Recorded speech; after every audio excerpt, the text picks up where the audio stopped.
ചൂടും തിരുമുടിയും നിൻമണിയോട കുഴലൂതും തേൻ ചൊടിയും ഈ ഇരുപൂക്കളെ തന്ന തൃക്കൈയും ഞാൻ കണി കണ്ടുണരുന്ന തിരുമൈയും ഉണ്ണിക്കിടാങ്ങൾ വിളിക്കുന്നിടത്തെല്ലാം ഉണ്ടായിരിക്കണേ ഭഗവാനേ.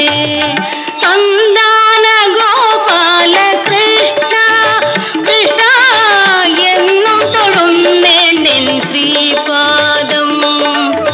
ഗോമേതകരത്ന തളിർ പുഷ്പത്തളകൾ ഗോപികൾ ചാർത്തും